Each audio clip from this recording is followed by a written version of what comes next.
Henry, I'm so glad you could make it. You're gonna love him, I promise. We'll see about that. Lewis, the guest is here. Henry! So here's this Lewis I've heard so much about. I've heard a lot about you too. So nice to finally meet Mr. Perfect. Apparently you can do no wrong. Or so they say. Oh, he's the best. You'll see. All right, let's talk more in the kitchen.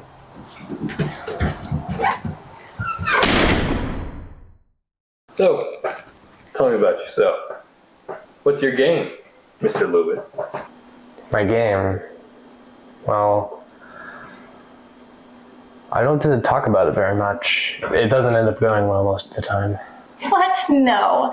Remember that bully guy you told me about? The one in high school? You talked about him on our first date. Yeah. I think about him a lot. He was a real stepping stone of a person in my life. He was a real building block to who I am today. What happened? Your mom told him to talk to him, and you told him about stuff and whatnot? Yeah. So basically, there's this asshole tormenting me in high school, as one does. And eventually, of me hating life and being sad all the time, my mom took notice. And she told me to talk to him. And just tell him how I felt. And I did.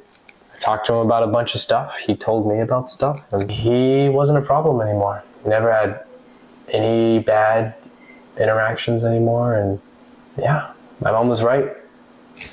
I just needed to talk to him. See, he's the best.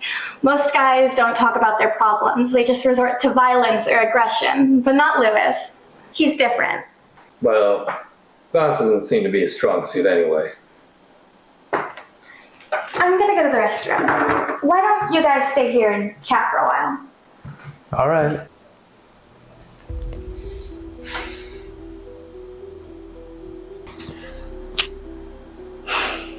I don't really know what she expected. We don't seem like the most socially adept people, don't you think?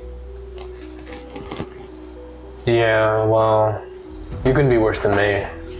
It seems like after I talk to people, they lose their mind. Like my speech takes a toll on their very being. Morbid. Maybe a little dramatic. Can't be that bad, right? I mean, you talk to that bully and fix virtually everything, just like in a children's book. Yeah, well, he was different. I don't talk to many people. I mean, really talk to people. But when I do, they stick with me forever. Like the bully guy. Yeah, he was the first. First of what? You had to have talked to people before him, right? He was the first one to enter my mind. The one that started it all. Sounds very important. Maybe a little bit dramatic. Yeah, you already said that when Gianna was here, remember? I did. Yeah, I just said that. But I left something out. Something that I don't want her to know, but I want you to. What is it? So after days and weeks and months of that torture that man inflicted on me, I changed. Anguish like that really affects a person. And eventually I changed enough to where my mother took notice. She sat me down and told me that I needed to talk to him. I needed to open my heart to him, have my life laid bare in front of him. And if I did that, and I truly did that, he would cease to be a problem. I pushed back, of course. I hated him. I didn't want anything to do with him. If I never saw him again, I would be content with my life. But she insisted, and I did it the very next day. I went up to him and I talked to him. I told him about everything. I told him about my father who left when I was 2. I told him about my grandparents who put these hateful thoughts in my head. And I told him about that time I peed my pants in middle school. That still keeps me up at night. I told him everything. How does telling a bully about how you peed your pants make him stop? Because I stole his mind. What does that even mean? His mind, soul, personality, whatever you want to call it, it's gone. And it's in my head now. So, you just have this ability to steal someone's soul just by talking to them. Just how many souls did you take? 3. A bully, a boss, and a friend. Sounds like quite the collection. What's it like with all those people in your head? Loud. So, what happened with the boss? Well, I guess you could say he was a bully too. I worked there for a while and he liked to make fun of the people there who were skinnier than him.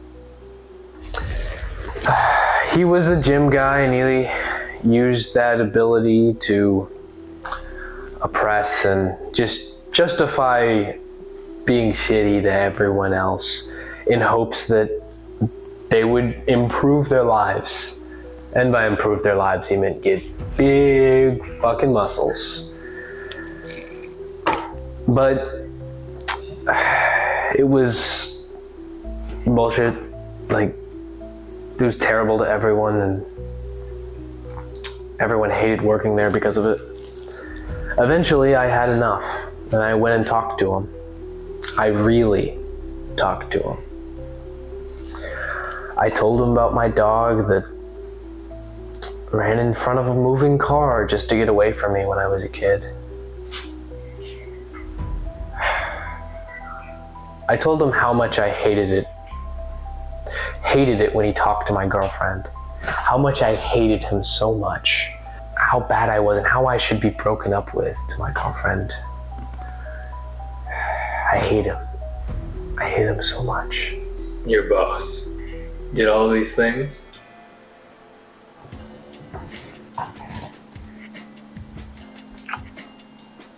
No. No, he didn't. My mistake. I hate you. Get out of here. Wait. I haven't told you about my friend yet. Get off me. You want to hear about my friend?